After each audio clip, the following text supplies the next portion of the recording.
Backstage at the Tokyo Junior Recital, a velvet-clad instructor corners a father and his young daughter. The air is thick with menace. Either you pay the 300,000 yen performance privilege fee, or she doesn't set foot on that stage. Why is Sensei so scary? I just want to play for Grandma. 300,000 yen. This isn't a fee. It's extortion. Well, Yuto-san, Akari's slot is in 1 hour. Decide now or I'll announce her withdrawal to everyone. I need an hour to get the money. An hour? Fine. But don't think you can back out. I'll be waiting and watching. Yuto's hand slides into his blazer, thumb activating the voice recorder on his phone. Every word recorded. I'll drag this scheme into the light. Reina smirks, confident in her scheme. But she didn't notice the small red light blinking in Yuto's pocket. But behind this tense confrontation lay 2 years of quiet sacrifice and a promise made to a woman who was no longer there. Every extra shift, every late-night debugging code brought her closer to that hallowed stage. I'll play for you, Grandma. I promise. One day, on a real stage, they'll hear the song you taught me. Dad, look. It's the flyer for Prestige Piano Studio, the one Master Tetsuya graduated from. Can we please audition? The fees are enormous, but her eyes shine brighter than any spotlight. I'll make it work. The audition came weeks later. Akari walked into the recital hall lobby, a bundle of nerves and hope. She sat at the grand piano, her small hands trembling, then played her grandmother's favorite piece with aching purity. Your daughter has potential. I'll accept her into my studio, provided you can afford the full tuition. The tuition would drain my savings. But nothing was too much for her dream, for her grandmother's memory. And now, the culmination of that sacrifice rested on a single hour and a desperate gamble against a predator's greed. Reina saunters back, a cruel smile curling her dark lips. She's not done twisting the knife. Still here, Yuto-san? You know, some families simply don't belong on this stage. Lack of proper connections and taste. Taste? What does she mean? Dad worked so hard. We do belong. She's attacking my daughter's confidence. Every word is poison, but I can't let it break her. Akari-chan, maybe you should try a different hobby. Something less demanding. Sewing, perhaps? Akari's skill speaks for itself. Reina-sensei. No amount of privilege can manufacture that. How quaint. But skill alone won't fill an empty seat. Tick-tock, Yuto-san. Dad, maybe she's right. Maybe I'm not good enough. Never doubt yourself, Akari. You have the purest talent I've ever seen. We'll find a way. Yuto's jaw tightens. He'll exhaust every second of that hour before he lets Reina destroy his daughter's dream. Yuto slips out a side door, the recital hall's grandeur reduced to a cold alley. He scrolls to a contact he hasn't touched in years. The name on the screen, Kenji. Kenji? It's Yuto. I need help. Reina is extorting us. 300,000 yen, or she'll destroy Akari's chance. Through the phone, Yuto heard his friend's breathing shift from confusion to quiet rage. I recorded her, but I have less than an hour before she pulls Akari from the recital. Then Kenji spoke words that made Yuto's heart stop. His father, Master Tetsuya, is the secret guest judge tonight. Master Tetsuya, the legendary pianist, Kenji's father? Is this even possible? Please call him. If anyone can stop this, it's him. There's no one else I can trust. A brief pause, then a steady reply. I'll call him now. Hold tight, Yuto. Hold tight. That's all we have. Please, let him answer. Yuto steps back into the buzz of the backstage, his phone heavy with fragile hope. Reina waits, a smug sentinel. Yuto-san, you look pale. Don't worry, 3 other families already contributed today. It's simply how this industry works. I am arranging the transfer now. Just a few more minutes. Minutes slip away like notes in a failed sonata. Akari's slot draws close. I would hate for her to be disappointed. In a corner, Akari hunches over a practice keyboard. Her small hands tremble, the keys blurring under her touch. Why won't my fingers stop shaking? I know this piece. I've played it 1,000 times. She's crumbling. That woman's poison is working faster than any melody. I have to buy more time. Akari, your hands are ice. Breathe with me. Remember why you are here. Dad, I am scared. What if I mess up? What if she's right about me? Yuto had no answer for her, only a silent prayer that somewhere, a famous pianist was reaching for his phone. In a wood-paneled study, an antique phone rang. The man who answered wore a black tailcoat, his silver-streaked hair catching the lamplight. Kenji, what's wrong? You sound urgent. His son's voice crackled with anger, recounting Reina's extortion and Akari's trembling hands. Tetsuya's face hardened. That girl. I watched her live stream the other week. Raw talent, but more than that, a soul that plays for someone she's lost. A young soul untouched by greed. I cannot let this industry tarnish her. Kenji, tell Yuto to hold tight. I am leaving now. Reina will answer to me. He hung up and strode toward the door, his tailcoat billowing. There was no time for a driver. His own car would be faster. He grabbed the keys, mind already at the recital hall. She will play tonight. Not despite the greed, but because her heart is stronger than any scheme. The engine roared to life. Master Tetsuya, surprise judge and guardian, was now racing against the clock. The recital's opening notes filled the velvet auditorium, but backstage, time was a predator stalking its prey. 2 more performers. Then, Akari, have you secured the funds, Yuto-san? I would hate to make an announcement. 2 more. Where is Tetsuya? The traffic must be worse than he thought. On stage, a young violinist finished to polite applause. Akari watched from the wings, her heart pounding in sync with the fading melody. That was beautiful. But I can't even feel my fingers anymore. Grandma, help me. Then Yuto's phone vibrated, a single message lighting the screen in the dim backstage. Kenji's words, "He's coming, hold tight." Tetsuya is coming, but will he make it in time? The next performer is already bowing. 1 more act, Yuto-san. Your hour is almost up. What will it be? Yuto slipped the phone away, his mask of calm cracking for only a moment. The clock was now a scream. The lobby doors swung open with a soft click, yet the air stilled. Staff turned, their chatter dying mid-syllable. Bring me the instructor roster and the performance schedule immediately. The clipboard slid across the polished desk, the assistant's hands visibly trembling, eyes avoiding the master's gaze. Tetsuya's eyes traced the list with surgical precision.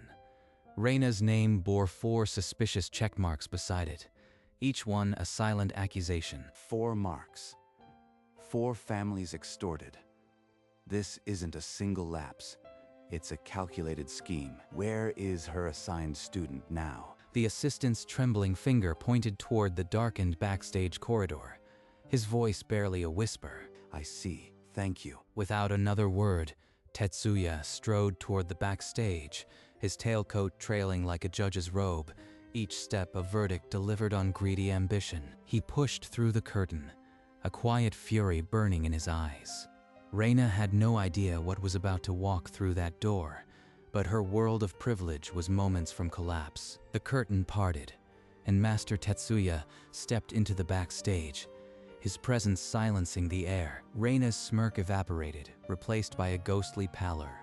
Her hand stopped mid-gesture. Impossible. Why is he here? The guest judge now? Yuto's chest tightened as he recognized the silver-streaked hair and kind eyes he'd only seen in photographs. Master Tetsuya, he actually came. Akari, your miracle just walked through that door. Akari looked up, her wet eyes meeting the gentle gaze of an old man in a tailcoat. She instinctively straightened. He looks like the man in the magazine. The one who played for the queen. Why is he here? Tetsuya let the silence stretch, his stare pinning Reina like a pinned butterfly. Neither moved.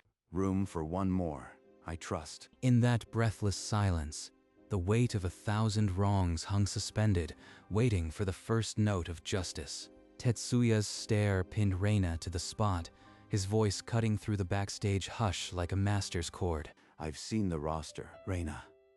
4 families marked with your personal privilege notation. Enlighten me. Master Tetsuya, those are merely administrative notes for scholarship considerations, I swear. But Yuto had already moved, his phone extended like a holy writ against a sinner. Master Tetsuya, please. Her own voice will condemn her. He tapped the screen. The icy, unmistakable voice of Reina curled through the air. No, that's not the context. I was merely reminding him of the proper recital decorum. Decorum? Demanding cash under threat of exclusion is criminal, not customary. Your scheme ends tonight. Reina's mask shattered. Her hands trembled as the master's verdict settled like a final, dissonant chord. You are stripped of your instructor duties.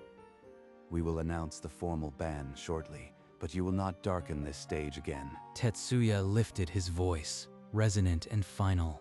As guest judge of this recital, I exercise my authority.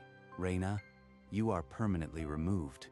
Leave now. 2 ushers stepped forward, firm hands on Reina's arms. Her protests died in a strangled gasp. Backstage staff exchanged stunned glances, whispers spreading like a brushed cymbal. Sensei is gone, but what about my song? Who will tell me when to walk out? You'll still play, Akari. I promise. This doesn't change anything. But without her, I don't know if I can. My hands won't stop shaking. Tetsuya approached slowly, his tall figure bending to meet her gaze. The backstage held its breath. You have more than a teacher in this room. Little one, you have a father who believes, and a heart that remembers why you began. From the stage, the announcer called Akari's name. The auditorium stilled, waiting for a child who was just learning how strong she truly was. Master Tetsuya went down on one knee, his eyes level with Akari's, and smiled. I watched your live stream, Akari. I saw you practicing late into the night for a grandmother you still carry in your heart. He watched me. The Master Tetsuya saw my mistakes and my tears. Your dedication moved me. I believe your music can touch the souls of everyone here tonight. That is why I ask. Will you honor me by playing a 4-hand duet to open the second half? A duet? With the greatest pianist in Japan? My hands are shaking, but my heart is screaming yes. She turned to her father, searching. Yuto met her gaze and gave a small, firm nod, his own eyes glistening. I'll do it. I'll play with you, Master Tetsuya. Tetsuya offered his hand, and together they walked toward the grand piano, ready to rewrite the night. The spotlight found Akari as she stepped onto the stage alone, the grand piano gleaming like an ivory altar. So many people. My legs are trembling. I can't do this. Then she saw it, not with her eyes, but in the quiet chapel of memory, her grandmother's smile, framed on their battered piano at home. Grandma, I promised I'd play for you. I won't break my promise. Her hands settled on the keys.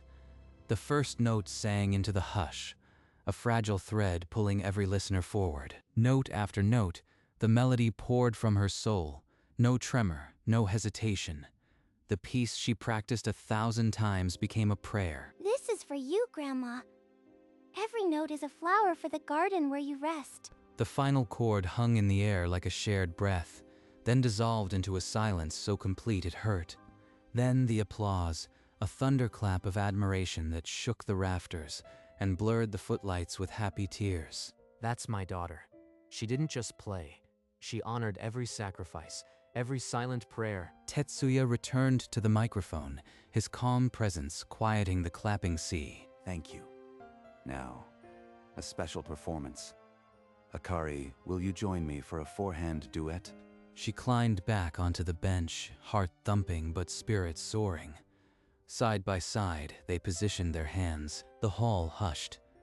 Then, the duet began, a delicate, intricate piece that spoke of hope and remembrance. Akari's fingers moved with newfound confidence. each note a tribute to the grandmother who first taught her to play. Tetsuya's hands provided a sturdy foundation, his artistry lifting her higher without overshadowing her light. Together, they painted a soundscape that left the audience suspended in a breathless trance. The final chord resonated, pure and enduring, before gently fading into the rapt silence. Then, like a dam bursting, the applause exploded, a torrent of cheers and stomping feet. We did it, Grandma. I felt your hand on mine every moment. As the applause faded, Tetsuya raised a hand for silence, his expression shifting from warmth to solemn purpose. Tonight you witnessed a miracle born from love. But this hall harbored a sickness, a teacher who demanded money for dreams. Gasps rippled through the crowd. A few faces in the third row paled, their hands instinctively reaching for wallets that had already been emptied. Reina extorted 300,000 yen from Akari's father, and many others. Tonight, with evidence, I stripped her of her duties permanently. From a distant wing, bound by ushers, Reina could only glare, her career crumbling under the weight of her own greed. A father stood, voice trembling. She demanded 500,000 yen from us last week. Another mother rose, sharing a similar story. The applause returned, not for music, but for justice. Strangers embraced Yuto, thanking him for his quiet courage to record the truth. This recital will be remembered for Akari's light. Let it also be the day we purged a shadow from these hallowed halls. Dad stood up for me. Master Tetsuya believed in me. Grandma, I am finally on the stage you dreamed of. Tetsuya beckoned Akari forward, the master and the prodigy standing together as the audience rose one final time. After the final ovation, Recital Association officials convened on stage, their faces grim with resolve. By vote of the Tokyo Junior Recital Association, Reina is permanently banned from all future events. This is final. Reina was marched through the back exit, cameras flashing like predators' teeth.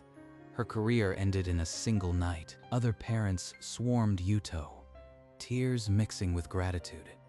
A mother wept as she hugged him, whispering, "You saved our children." All I did was press record. The real heroes are my daughter and the master who believed in her. Tetsuya stood at the edge of the stage, watching the scene with a gentle, knowing smile. Outside, Reina's crumpled envelope fell to the pavement, its contents scattering like dirty secrets. A newspaper headline later called it, "The night privilege met its demise." But for Akari, it was the night she found her voice. As the crowd thinned, Tetsuya approached Yuto and Akari, his expression carrying a question yet unasked. Little did they know, one last gift remained, one that would shape her future in ways she couldn't yet imagine. Tetsuya reached into his tailcoat and produced a folded letter, sealed with crimson wax, a symbol of his private master program. Akari-chan, from the first live stream I saw, I recognized a young soul untouched by greed. This scholarship is my invitation to nurture that purity. Akari's hand flew to her mouth, her eyes brimming with tears she no longer tried to hide. Master Tetsuya, we can't possibly accept such generosity. It's too much. Nonsense. Consider it an investment in the future of music. Your daughter will honor her grandmother with every note she learns. I can study with you? For real? For real, little one. Starting next week, if your father agrees. Yuto could only nod, his throat too tight for words, and grasped the master's hand in a silent, trembling thank you. Thank you, Master Tetsuya. I'll practice every day, I promise. The letter, warm from his hand, was placed into Akari's trembling fingers, sealing a future brighter than any stage light. The same evening, Yuto and Akari returned to their modest apartment, the recital's echoes still ringing in their hearts. Akari, the money that was meant for that extortion, I used it to buy this. A real piano for a real prodigy. The delivery men had placed it where the old keyboard once stood, its polished wood reflecting the living room lamp like a quiet promise. It's beautiful, Dad.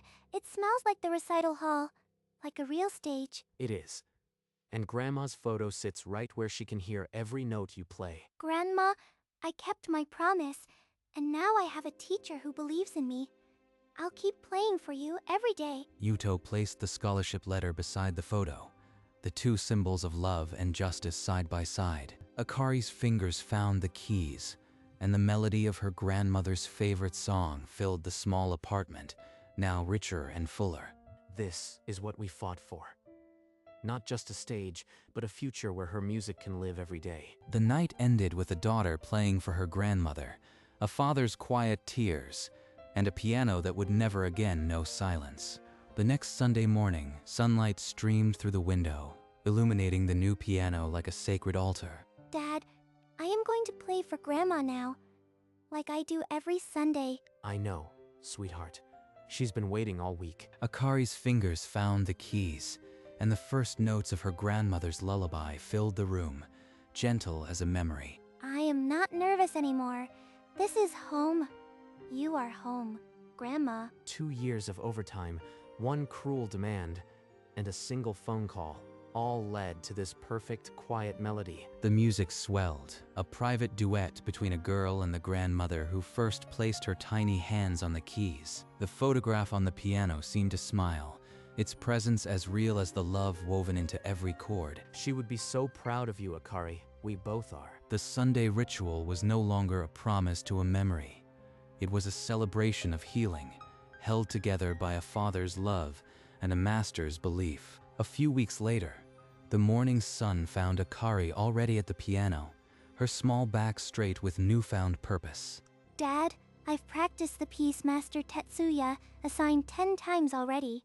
I want it perfect for today. 10 times. That's my girl. But don't forget your music book. It has his notes from the last video call. Yuto packed Akari's favorite bag, sliding in the new music book embossed with Tetsuya's golden emblem. I can't believe I have a book with his name on it. This feels like a dream. Remember, Akari, today you are not just his student. You are the girl who played with him on that stage. I'll make you proud, Dad. And Grandma, too. They shared a simple breakfast, the clink of teacups blending with the distant sound of morning birds. Last year, I counted overtime hours. Now I count the minutes until she's home, telling me everything. With a final check, they headed out the door, a father and daughter walking toward a future built on courage and love. Later that morning, Akari stepped into Tetsuya's private studio, her heart fluttering under the vaulted ceiling. Welcome to your first official lesson, Akari-chan. Today we begin with the piece you played for your grandmother. He remembers what I played for Grandma. He truly listens. Tetsuya's guidance was strict but patient, each correction offered as a gift wrapped in wisdom. When Yuto arrived, Akari rushed to him, her eyes sparkling brighter than the grand piano's polish. Master Tetsuya said, I have natural musicality. We're starting Chopin next week. Natural musicality.